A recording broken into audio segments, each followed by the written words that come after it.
मीरापुर में आज बड़ा उलटफेर देखने के लिए मिला। जाट समाज के लोगों ने बाकायदा सम्मेलन करके चंद्रशेखर आज़ाद जी का स्वागत किया और पार्टी के प्रत्याशी जाहिद हुसैन जी को समर्थन देने का ऐलान भी कर दिया। तो आज फिर से आप मीरापुर में हैं, आज चुनाव कहाँ खड़ा पा रहे हैं चंद्रशेखर भाई? देखो, चुनाव लगातार बढ़ रहा है।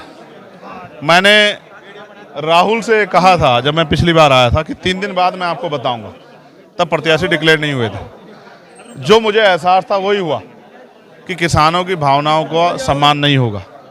आज लगातार जिस तरह से लंबे समय से हम लोगों ने संघर्ष किया है उसका आशीर्वाद हमें मिल रहा है। भाई जाहिद की जो लोकप्रिय छवि है, निर्विवाद जो छवि है, उसका भी फायदा हम लोगों को मिल रहा है और मेरा विश्वास है लगातार ये चुनाव बढ़ेगा और अंत में अगर 13 में चुनाव होता तो आज फिर मैं आपसे कह रहा हूँ तो परिणाम वही होते जो मैंने कई दिन पहले मीरापुर में आके बताए थे। लेकिन अब मैं जब अगली बार आऊँगा मीरापुर में तो मैं आपको एग्जैक्ट आंकड़ा बताऊँगा कि हम लोग कितने वोट से जीतेंगे। 13 से और चुनाव जो 20 में गया उससे कुछ फर्क मान रहे हैं चुनाव? हाँ, फर्क मान रहे हैं। फर्क ये मान रहे हैं कि 7 दिन और मेहनत करनी पड़ेगी। मेहनत से हम लोग नहीं घबराते, लेकिन फिर से नई समीकरणें बनानी पड़ेगी। एक एक आदमी को सरकार की नज़रों से बचाना पड़ेगा और सरकार के षड्यंत्रों को, बांटने के षड्यंत्रों से जनता को सावधान करना पड़ेगा। मैं आज फिर आपसे कह रहा हूँ, इन 7-8 दिनों में किसी भी अन्याय होने की आशंका है, किसी भी विवाद की आशंका है, क्योंकि भारतीय जनता पार्टी तंत्र पे जीतने के लिए विवाद कराने के अलावा कोई रास्ता नहीं है। उनके बयान सुने आपने? क्या उनका बयान, उनके नेता का बयान किसानों के हित में है, नौजवानों के हित में है, महिलाओं के हित में है, गरीबों के हित में है? कोई एक बयान उनका ऐसा हो तो आप मुझे बताओ। क्यों आके दोबारा से दंगे का जिक्र कर रहे हैं? क्या वो हमारे जख्म को रेंगना चाहते हैं? क्या वो नहीं चाहते कि उसका असर जो है आज तक हम लोगों पे है?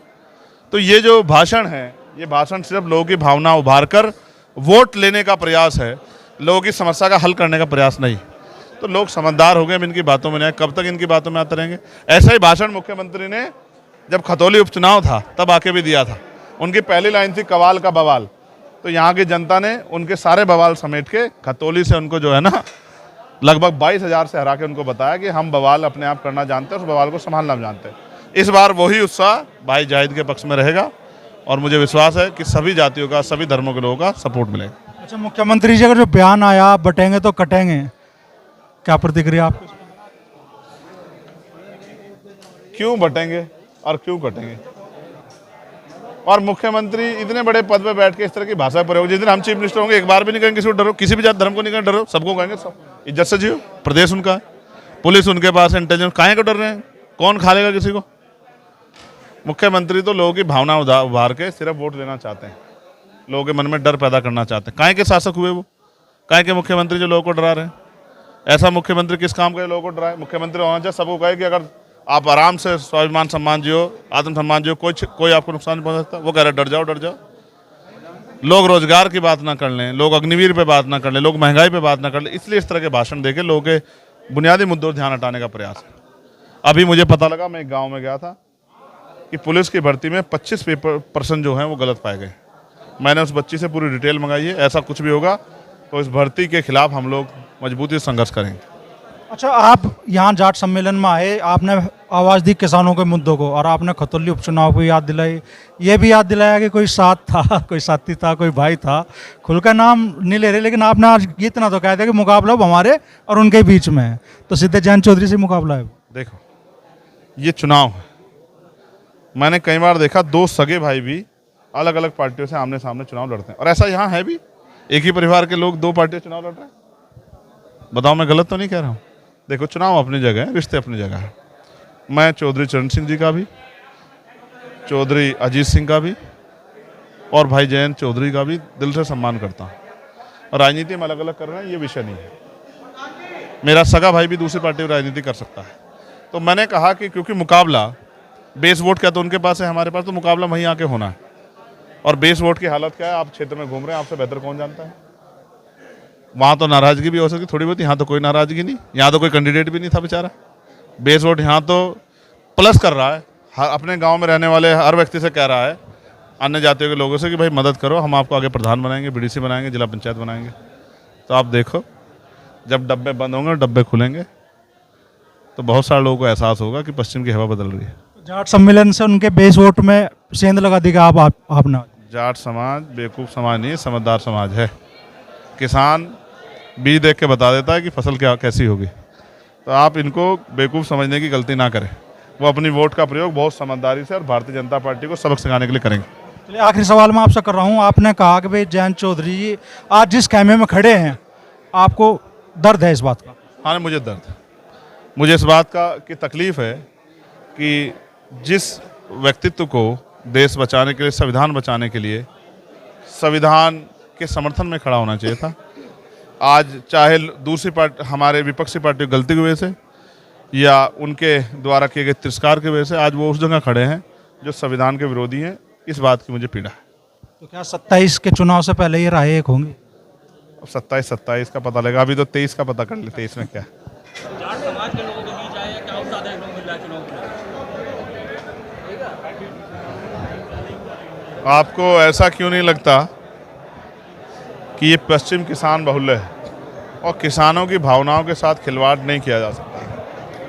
हमेशा हर संघर्ष में मेरे भाइयों का सहयोग मुझे मिला है, चाहे सड़क की लड़ाई हो या पार्लियामेंट भेजने की सभी लड़ाइयों में, ये आंदोलन हो, हमेशा उनका सहयोग मिला है। हमारी पार्टी में उनको मुख्य पदों पे जिम्मेदारियां मिली है। जब हम चुनाव लड़ा रहे थे, पश्चिम में 3 सीटें हैं, एक मीरापुर की है, एक कुंदरकी की, एक गाजियाबाद की है। गाजियाबाद की सीट पे हमने सतपाल चौधरी जो जाट समाज से आते हैं उनको मौका दिया है और कुंदरकी मीरापुर में मुस्लिम समाज के लोगों को मौका दिया। और हमारा ये प्रयास रहेगा ऐसे मिलजुल के भाईचारा बना के। कल मैं गाजियाबाद था, बड़े पैमाने पर लोगों ने उनको सहयोग दिया और मेरा विश्वास है कि चौधरी सतपाल वहाँ से जीत के जाएंगे और यहाँ से मीरापुर से उसी लड़ाई को आगे बढ़ाते हुए जाट समाज के भाइयों का, प्रजापति समाज के भाइयों का, कश्यप समाज के भाइयों का, गुर्जर समाज के भाइयों का लगातार जो सहयोग सैनी समाज के भाइयों का हमें मिल रहा है, मेरा विश्वास है कि भाई जाहिद बहुत अच्छे मतों से मीरापुर विधानसभा जीत कर जाएंगे। चंद्रशेखर भाई, आपका आज दर्द भी एक झलका कि मैं भी मंत्री बन सकता था। ये जयंत चौधरी पर आपका सीन? नहीं, ऐसा नहीं, वो मेरे भाई। मैंने अपने लिए बताया, मैंने फिर कहा, मैं किसी को बुरा नहीं कह सकता, मुझे कोई अधिकार नहीं। देखो, भले हम चुनाव अलग अलग लड़ रहे हैं, वो मेरे भाई, मैं उनका सम्मान कर, उनके फैसले अपने हैं और उनकी पार्टी के लोगों से बात करके उनके फैसले, हमारे फैसले अपने हैं। मैंने अपने लिए कहा, देश में बहुत सारे लोगों ने सरकार में हिस्सेदारी की। अगर आप दोनों भाइयों को लड़ाना चाहते हैं तो अलग बात है, लेकिन मैं आपके कैसे लड़ूंगा नहीं, क्योंकि मैं आपसे फिर ये कहूँगा कि हम अपने रास्ते पे हैं और हमें भारतीय जनता पार्टी की सरकार को मुंह तोड़ जवाब देना, क्योंकि उन्होंने किसानों के साथ धोखा किया है। आज आवारा पशु किसानों की फसलों को नष्ट कर रहे हैं, लोगों की जान से खिलवाड़ हो रही है। गन्ने के दाम उस तरह से नहीं बढ़े जिस तरह की आवश्यकता थी, और आप ये भी देख रहे हो कि मिल भी समय पर पैसा नहीं दे रही है। शामली में किसान आंदोलन बैठे हैं और आपने देखा गन्ना सोसाइटी के चुनाव में क्या हुआ, पर्चे छीने गए। मेरठ में हमारे एक बहुत ही सीनियर किसान उनके साथी चिता पर लेट गए, अर्थी पर लेट गए। इससे ज़्यादा अपमान किसानों का क्या होगा? तो मैं तो अपनी जिम्मेदारी अदा कर रहा हूं। मैं किसान साथियों को भरोसा दिलाता हूं। उनसे तो कहा गया था कि उनका बिजली का बिल माफ़ होगा, उनसे तो कहा गया था आमदनी दुगनी होगी, लेकिन ऐसी दोनों चीज़ें नहीं दिखाई दे रही है। ये तो दिखाई दे रहा है कि अगर ऐसे ही चलता रहा तो शायद हमारे किसान आगे फसलों का काम करना बंद कर दें और इस ज़मीन को ये सोचने लग जाएं कि ज़मीन से बेच के कोई कारोबार कर लें। तो इससे तो बहुत नुकसान हो जाएगा। अगर अन्नदाता कमज़ोर पड़ा तो देश कमज़ोर पड़ जाएगा। अन्नदाता का सम्मान होना चाहिए। भुगतान को लेकर के आजाद समाज पार्टी किस तरीके से चढ़ाई लगने वाली? ये अगर आचार संहिता का समय ना होता तो मैं आपको आज ही बताता कि गन्ने के भुगतान के लिए हम किसानों के साथ कंधे से कंधा मिला के खड़े हैं।